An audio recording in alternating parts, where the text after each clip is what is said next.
know the name of it. I think JC shared it actually. I don't.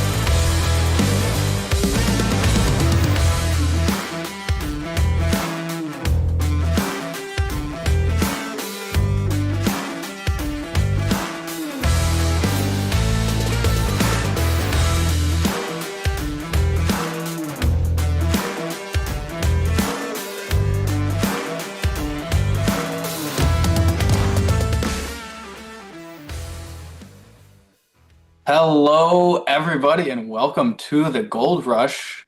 Today is Thursday, June 26th of 2025. I'm Sam Gatlin, joined by my very esteemed colleague and co-host, Mr. Jason Purs.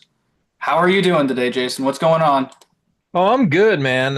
We got some great questions, and this is why we love to get questions from you guys. I know sometimes it might take a second, but we're always trying to get back to everybody as soon as possible. But sometimes it's hey, this is a great idea. Why don't we talk about this a little bit more? And recently I shared something about bonds and commodities, and they asked for a little bit more clarity on it. So we're going to go through that today. Obviously, we're going to talk about gold. Is it over? Is it going to continue? Some of you guys already know my answer, but we'll give you some reasons why we think that coming in. And then what the heck's happening with oil and energy? And then we'll just go from there. So excited to talk to you guys today. Yeah, let's get into it. First up, Jason, here's a great chart that our colleague, Mr. Grant Hawkridge, put together. So this is the market expectations for Fed funds rate. And I think we all know that the Federal Reserve has been out here not doing anything. They had a meeting, was that last Wednesday, Jason? Yep. Yeah, so last Wednesday they decided to not do anything. Once again, everybody was shocked. I think the CME Fed Watch tool had that priced in the day before as 98% chance of the Fed not doing anything. So it wasn't a surprise at all. And the market has kind of been anticipating the Federal Reserve will start cutting rates despite their hesitancy and Donald Trump doing all he can to get them to cut. But it looks like by Christmas of next year, looks like it should be around 3%, and it's currently at like 4.5%, 4%. So it's a pretty significant decline, and that could really fuel a lot of different asset classes, and including a rally in the bond market, a squeeze in speculative growth stocks, a squeeze in base and industrial metals, probably lower dollars. There's a lot of implications for higher bond prices and lower bond yields. No, I think so too, Sam. And but once again, every year this happens. Everybody goes, the rates can't keep going up.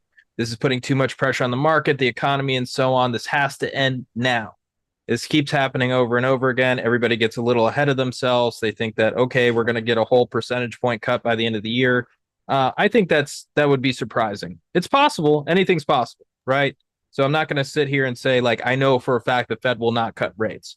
But I also know, Powell has been the most data-dependent, sitting on his hands Fed chair I've seen in a long time.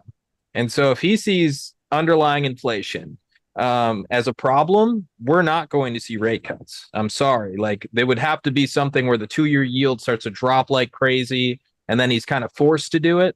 But that's the only way. But Jason, you have continuing claims making new cycle highs. I think a lot of people are pointing to the labor market as a major reason for the need of rate cuts in the United States. So how do you square that circle? Yeah, I think it's the same thing, that we're looking at. One is when you're looking at those, understand what Powell's really paying attention to. Is he paying attention to that, or is he going to pay attention to inflation? I think he's paying attention to inflation over just about anything else. But doesn't he have a dual mandate? He has a dual mandate.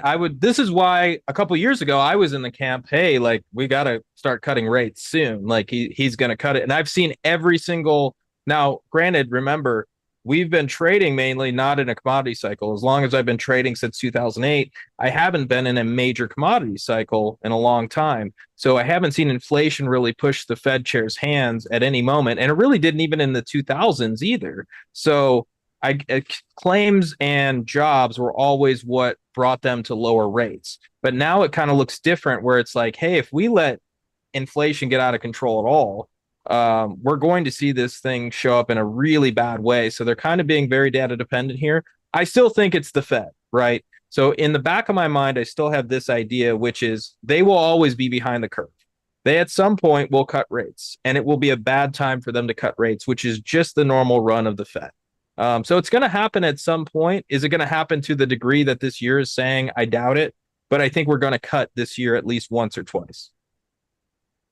Yeah, and you mentioned we're not really in a commodity cycle, but I think that's about to happen here, Jason. I mean, you brought along this amazing chart of the yield curve overlaid with the CRB index. So you can see here very clearly with your blue arrows that each time this goes below the zero line and then crosses back above, there's a huge move in the commodities markets. You've seen it every single time. So are we betting this time's different and we're not going to see a big move in commodities, which a lot of this index is crude oil and energy?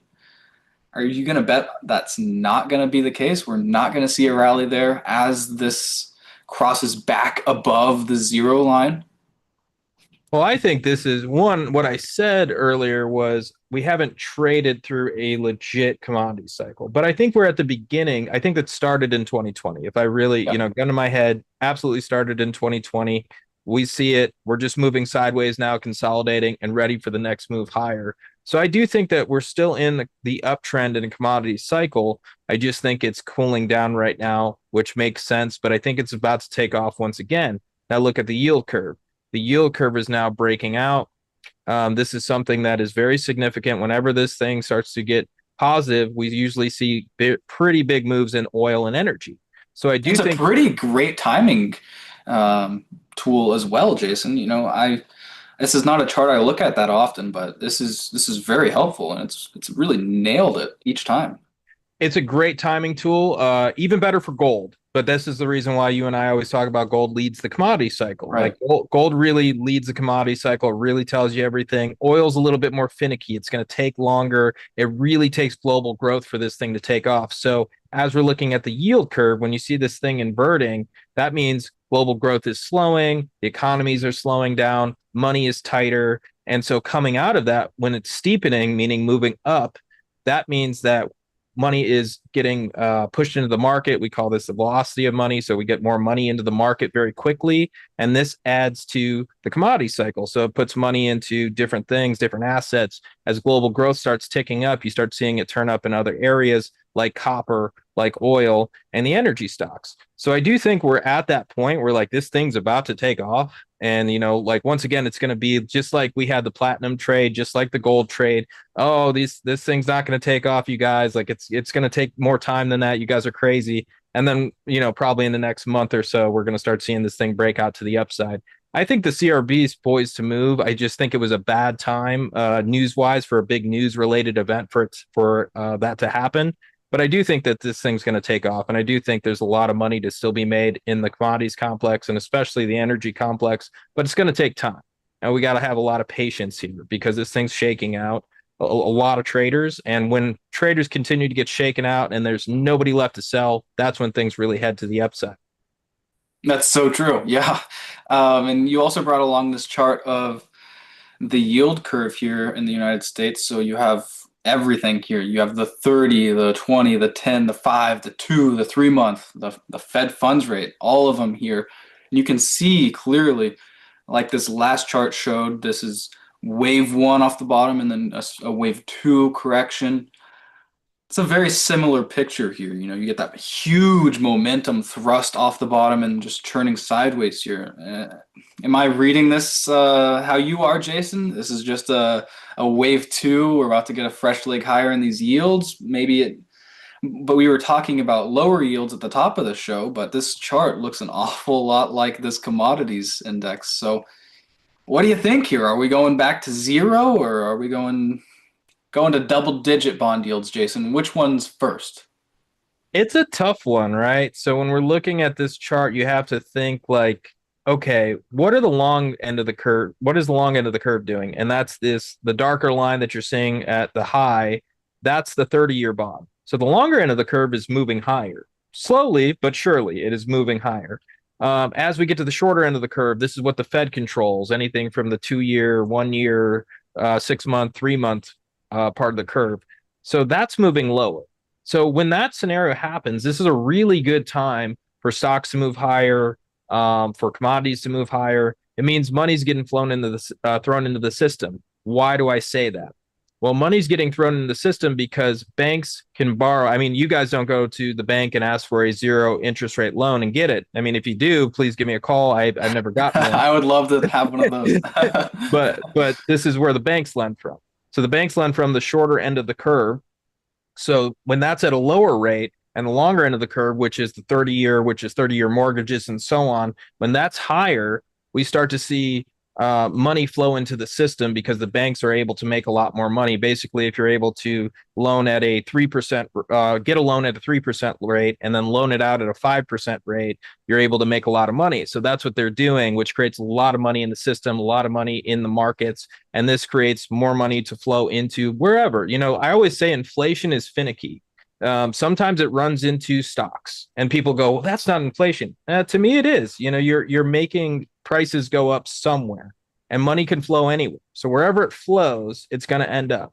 So sometimes it flows into stocks. Sometimes it flows into commodities. Now is a perfect time for it to flow into commodities. The setup's there for this to happen.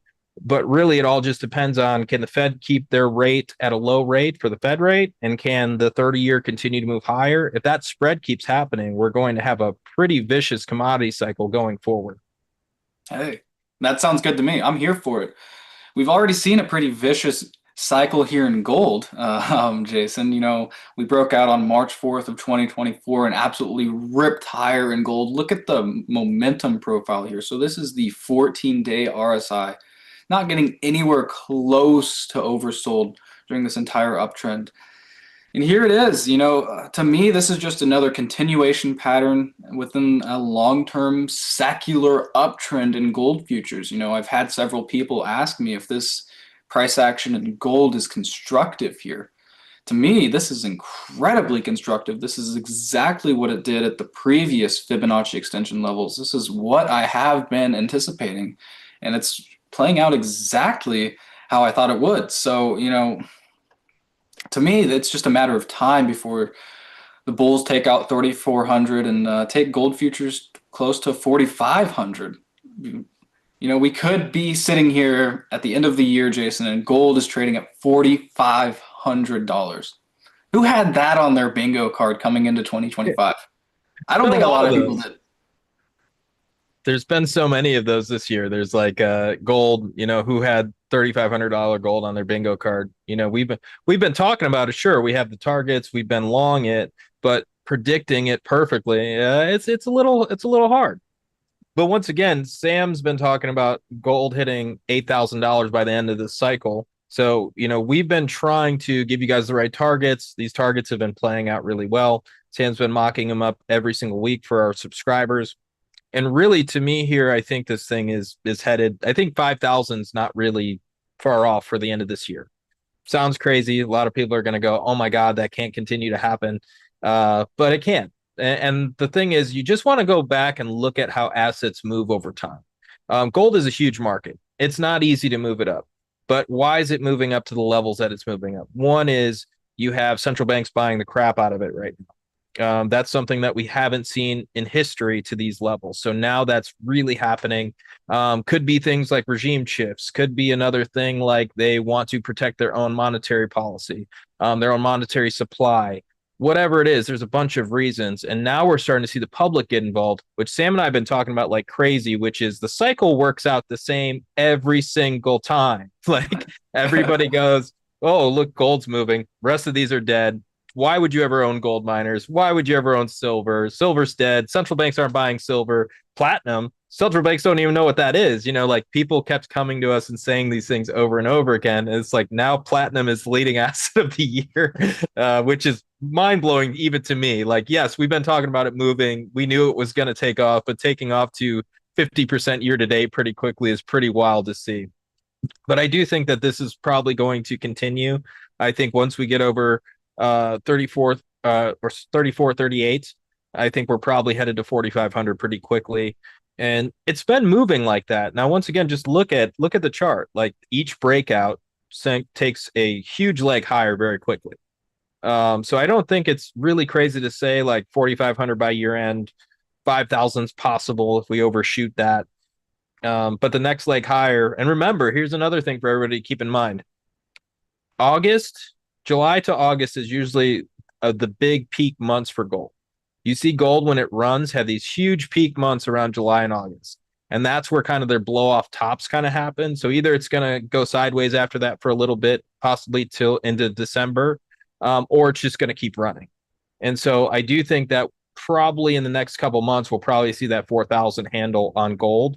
So a lot of people are going to say, I don't know, this thing's run a lot, but once again, you just don't bet against uptrends, and I especially don't. So I will always trade on that side of the trend. This is a huge primary trend, and it's bringing the whole sector with it. I think there's a lot of money still to be made here. For sure. Since this broke out on March 4th, 2024, can you guess how much the silver miners are up, Jason? No, but I know you have the data.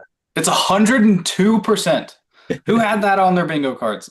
Sam These has stocks the have technology. absolutely screamed higher. It's been awesome.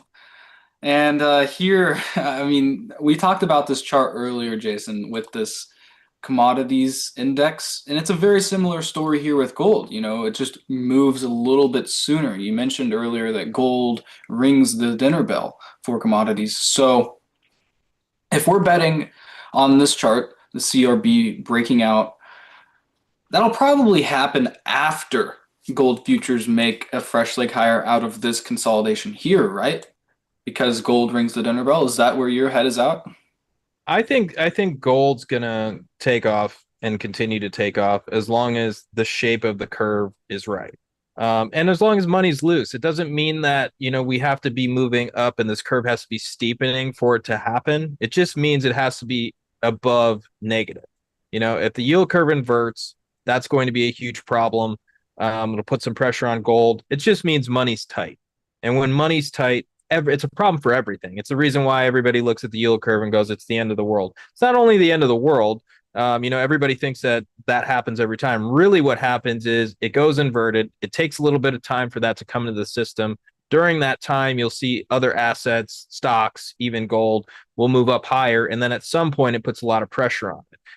And you can see that in the charts if you're just looking at it. Look at it compared to what was that 2021, the 2022. You got that huge dividend gold. You look at it in 2019 was one of those. You got a huge dividend gold after it actually made a nice move, but then it just moved higher as the curve moved higher. Same thing in 2008. We saw a big drawdown in gold in 2008, and then that continued to move higher. And then getting back to the early 2000s, there was actually a big drawdown in gold around that time, and then it just moved higher. So to me, it's like this area where it is inverted just gives gold energy. And so if you go back to the 70s, it's something to talk about here for 5 seconds. If you go back to the 70s, you'll see that there's the deepest inversions that we've seen until recently. So when we see these incredibly deep inversions going back to the 70s, what happened then? Well, that's when gold had its best period ever. So I think we're in that type of scenario where gold is ready to have its best period once again. And we've seen it so far. I mean, there's nothing that you could tell me that says this isn't the one of the best moves in gold in a year, at least to start a year. I don't know the exact numbers. Sam, you might have actually looked these up so far, but something that maybe we could do at some point. But this might be one of the best years ever for gold so far, especially in the last year. Yeah, the first quarter alone was historic. I think it was the best since like 1980 or I forget. Maybe Yeah, it was. 1985. You're right. I remember you Yeah, saying that when we were in New York, it was something in the 80s. So yeah. that bypasses the whole run that we're looking at from 2000 all the way to 2011. So that bypasses that whole run. That means that we are performing better than that run, which was historic. And now we're here. So I think gold's got more upside to go, and these are the reasons why I'm thinking that still. It's a great point you made there about the deepest inversion since the 70s. I hadn't realized that, I guess. That's really interesting. Yeah, You weirdo know, bond traders, we think of crazy stuff. Yes, you do. Let's finish today's show with some copper talk, Jason. We're seeing a big move from copper today. Let me pull up my terminal here. It looks like copper is up 3% today. It's been a huge ripper out of this little coil. I think this one is heading towards new highs before long. We're also seeing a big move from silver. 36 and a half is what it's trading at today. So silver's looking great. Palladium and platinum also ripping. So you have platinum futures up 8% today, trading at 1437, and then palladium futures also ripping up 8.3%, trading at 1156. So these base and industrial metals have absolutely been ripping, and we love.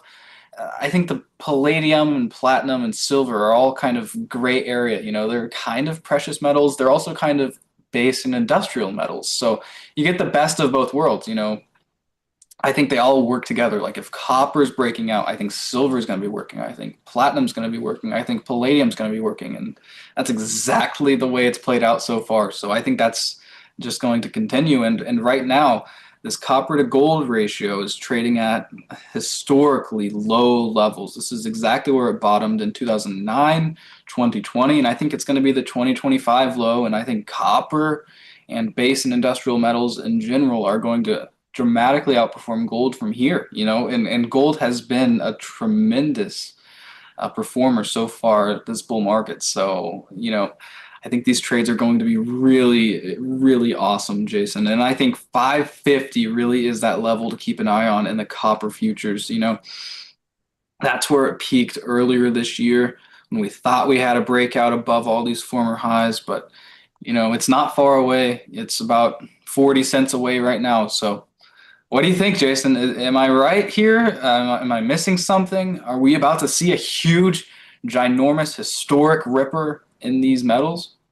You know, it always brings me to a thought you had when you were on the commodity report with me and Kevin a long time ago, and we were talking about coffee, and you mentioned that coffee had this massive base and it could break out of this base.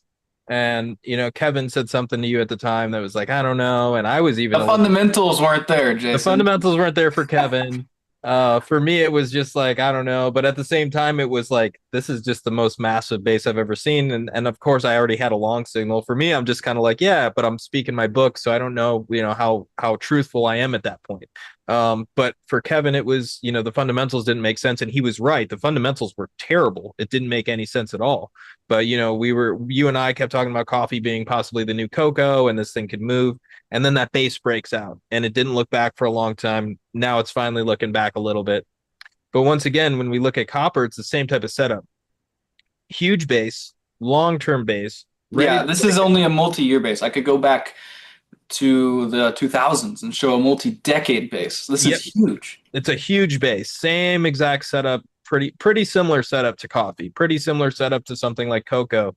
Well, So those went back to like the 1970s, so sure, it's a little bit different. but it's still like that's a huge base. Whether you're looking at a 30-year base or a 10-year base, like what's really the difference? You Yeah, know, like at least the way I think about it. Like I don't that's know fair what the enough. difference is there. And not to mention just this one alone, nothing else. Let's say this is just a massive head and shoulders inverted head and shoulders pattern from a continuation pattern from the 20 low. I think this thing's going to take off. I have no reason to think that, like, you know, you mentioned, I think at the time it was $10 copper. Uh, Yeah, man, the amount of people that have laughed at me when I say we're going to see $10 copper, you know, if I had a nickel for every one of those people, I would be a very wealthy man right now. And yeah, I'm still standing beside that comment. I think copper is going to $10. And I think China, you know, when I originally came up with this thesis for a Ripper and Copper, it was when China was thrusting off at the lows. And, you know, for decades, copper and China have been very, very similar charts. And, you know, I think we're going to see $10 copper, and I think we're going to see new highs in China. I think it's just, they're both going to continue working. no, I think so too. I think that we're in if we're looking at an international bull market, which my intermarket analysis is telling me that, then why wouldn't copper be leading the way? Gold led the way in a huge way. now I don't think gold's just going to die here, but I think copper will start to outperform it once again. I don't think that's really crazy to think about. It's part of the reason why when I look at it and so many people are like, oh man, you got to buy bonds here and bond yields are going to go down. It's like, okay, if I look at the whole cycle and I have it in my head at all that copper is going to move higher here, why would I want to own bonds? Why, if I think international stocks, these still have legs, why would I want to own US bonds? And it's for a couple of reasons. Not only, is it going to be a smaller return, but it's also, if we're looking at inflation coming in or growth coming in, what are bonds priced in? This is a thing. Why do bonds move? A lot of people don't know this, but this is part of the lesson today. It's growth and inflation. So if we're looking at growth and inflation, and we're saying that copper is telling us that growth and inflation is going to move higher, why would bonds move higher with it? Bonds usually get killed by growth and inflation. Bond yields, not prices, bond yields move higher with growth and inflation expectations. As those growth and inflation expectations move lower, bond yields move lower. So like this is a huge setup, but it's like once again, like you and I talk about all the time, it's one big trade. It's a global growth, copper leading, commodities leading, international stocks leading, dollar down type of trading market. And I think that's going to continue. I have no reason to bet against that trend just yet. I really love that, Jason. And, a lot of people out there are just like rooting for bonds to go up. But, at the end of the day, you just have to quit caring about bonds and like, it's just another asset. You can't force it to do anything. It's going to do what it's going to do. And if what you said is true and bonds are about to make new lows in the foreseeable future, then go with it. Trade copper futures, trade all this other stuff. Like that's where the big money is made, is during these growth cycles. So like that gets me really excited. And like me, like I'm not really rooting for anything, but like if I were to root for anything for me to make the most money, I picture a scenario where copper's breaking out and I'm making a ton of money in these commodities trades, and in that scenario bonds are getting killed. So I guess like theoretically, I am rooting for bonds to get killed, but I don't really care. I'm going to trade any environment that's in front of me. But I think everybody's stuck on the for bonds to for bond yields to go down, and if the Fed lowers rates, I will make all the money in the world. And it's like, have you paid attention over the last couple of years? Have bond yields had to go down for you to make money? And the answer is no, like not at all. Sure, they dropped them just a little bit last year, but once again, when you have enough growth behind the scenes, and once again, everybody's going to go, well, there's not enough growth here, and I don't care. I'm telling you what the market is telling us. Like, how do we get paid? Do we get paid by going, well, I don't like when I go to the store and my friends don't have jobs and this is happening and inflation sucks, and like, does that make you any money? No. But if you go, what's the charts do? Okay, copper looks like it's going to break out. I'm still in gold. It's making me a lot of money. International stocks, Poland. Oh my God, I can't believe how much money I've made in Poland, for God's sakes. Up 40% this year. Like I just, you look at these things and you're able to make so much money in all of these areas. And I think that's what it's, as a trader, especially if you're price action based like us, don't care about anything else. Like, don't put yourself in a box and go, yields have to go down for me to make money. If yields going up means the market's going to crash. Don't put yourself in any of those boxes. Follow the price action, do your analysis. Don't get too wed to correlations, and you're going to make money. That's all it is. To continue to take the signals, understand risk management, and you will make money over time. But if you're betting against things or, bond price, I mean, look at a chart of TLT. That's a downtrend. That is a nasty downtrend. I understand why people want to try to trade the bottom. If you're short term, go for it. But once again, that's a downtrend. You're buying a downtrend no matter any way you look at it, how you want to slice it. And maybe there's just not a trade there right now. Sometimes there's just not a trade. Some people will go, well, what would you do with bonds? Well, you don't have to be long and you don't have to be short. You could just look at the charts in other areas like copper and go, I want to be in copper miners.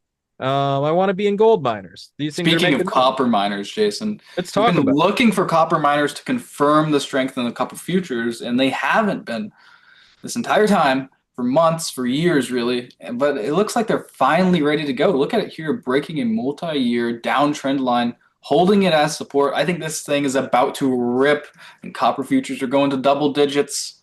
Mark it down, Jason. And is this chart from yesterday? This is yesterday's close. Let's see what it's doing today. I bet it's a Today lot. it's up. I'm writing a Yeah. post about it today. It's up 6% or something. Yeah, nice little gap and go. So it's trading up here around 45. Yeah, so it had a Yeah. huge gap and go after the Sam's pointing out this downtrend that we broke.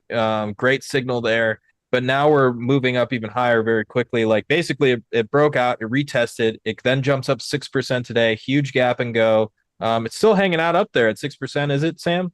Yeah, 45 So, and a half. so Looks that's telling great. me that this is going to be sustainable. Um, the volume would also help. So I'll look at the end of the day volume to really understand that. But like it's, when you look at this, you got to think, okay, bonds, maybe not. Copper miners, I understand a lot of people don't trade copper miners. Like that's not a thing that's on your list every single day, like Sam and me. However, Sam and I will trade anything. We'll be long technology one day, utility stocks. It doesn't really matter. You just want to be in the areas that are showing relative strength and understand the underlying intermarket analysis that can help you position right.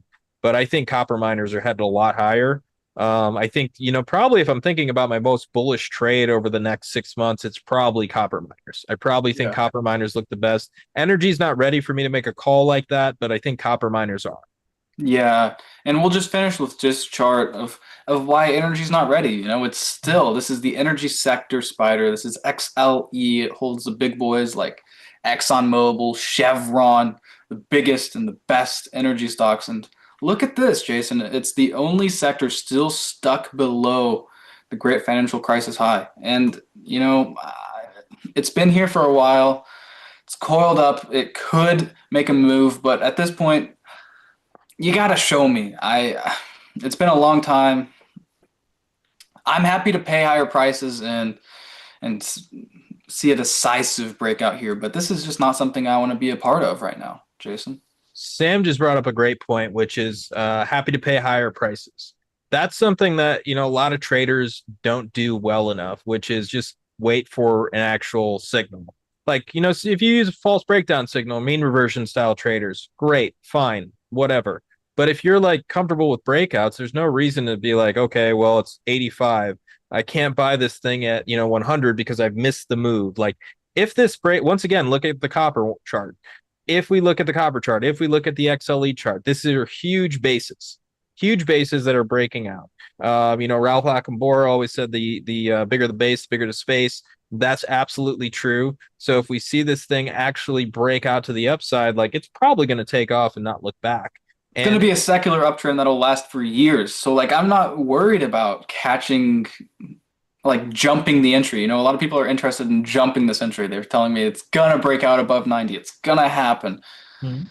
But I'm happy to pay a little extra and not sit in it and make nothing for months. If copper miners are breaking out, I want to be participating in that. I don't want to be involved in a sideways mess like this. I think that's what it comes down to at the end of the day. It's relative strength, it's opportunity cost. yes, and I want to talk about oil just for a second because I'm sure it's on everybody's mind, which is everybody saw the signal. And when Steve and I went on the other day, and even when Dimitri and I went on as well, I was talking a lot about, hey, the signal is cool. But one thing I hate, and Sam and I just talked about this last week, is news-based breakouts. The false breakdown that happened on news is always kind of frustrating like this. That doesn't mean it's not sustainable. That doesn't mean it can't move higher here. It just means it's just knocking your probabilities down as a trader. Doesn't mean you don't take the signal. You take false breakdown signals, take it. But if you're a discretionary trader, I think trading on news is a bad way to go. It's always something that kind of turns into this huge drawback down. But once again, it's hey, it broke out. You take the signal. It really didn't move that much lower than the initial false breakdown signal. So I think this thing might have some more upside. It would have to show me in the next week or so that it's got more upside, and then I could really say that. But for now, I'm not really worried about energy. I don't think it's going to break down, but I Yeah, think I think that's instant. to me what this move showed me is that maybe the path of least resistance isn't lower. Mhm. Maybe it's just sideways. Maybe this is just going to trade sideways for much, much longer than anybody thinks. It's already been, what, 3 years of nothing in the futures here for energy? What if it's another 3 years? That would drive people crazy. Yeah, I don't think it'll be that. I I'm just just think posing that posing the hypothetically. question. I think that is a lot of pain would be inflicted on traders if this just had massive whipsaws back and forth for another few years.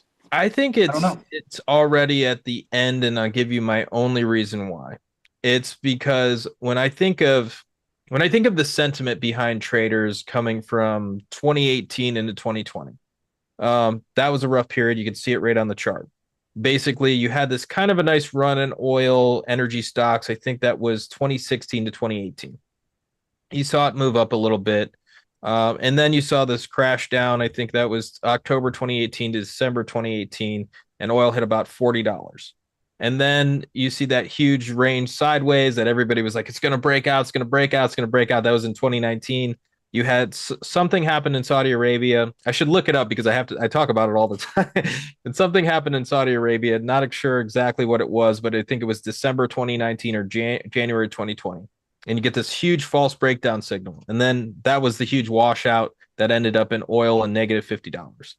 I think we're kind of at the point, like if you talk to energy traders or if you talk to people who like have had energy funds. I mean, I watched I'm not going to say his name, but the biggest energy bull I've ever seen just kind of like write this like almost crying post the other day about like him buying these stocks and how he's just getting killed and he's so embarrassed about it. And I was like, wow, it's kind of like it's all the way up here. It's at $64. It's not something where it's hitting negative prices or $40 or something even low.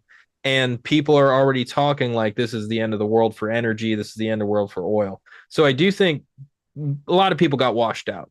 I think a lot of people got washed out, and I really don't know who's really left to sell. And then when you and I look at the positioning, we're kind of seeing that same scenario play out as well. So I'm not saying jump the gun. I like what Sam said earlier. Like wait for your spots, pick your spots. If you're a breakout trader, above 80s obviously where like the new highs are going to be. If you're a mean reversion trader, you'd like to buy false breakdown signals, you're already long it and waiting, fine. But I'm just saying like wait for your signal. I think the big move is going to happen above 80. That's going to be the most significant way you can buy this thing to really take advantage of the trend. Yeah, I'm happy to wait.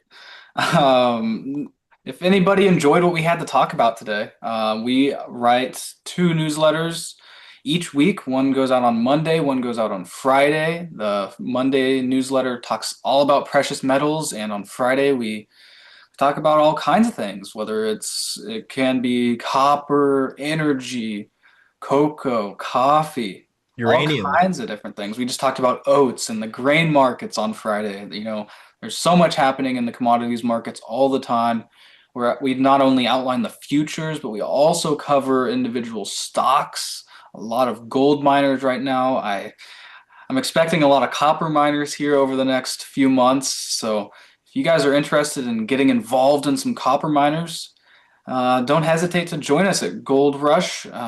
This is a subsidiary of All Star Charts. We are $12.99 a year, and if you don't like what we have to say, you can get your money back, no questions asked, within 30 days. We have more information in the description on YouTube, so you can check us out there, or Gold Rush at allstarcharts.com. And most importantly, to me, not anybody else, but you get access to our bond and currency reports. Yes. On top of it, you also get bond and currency reports now.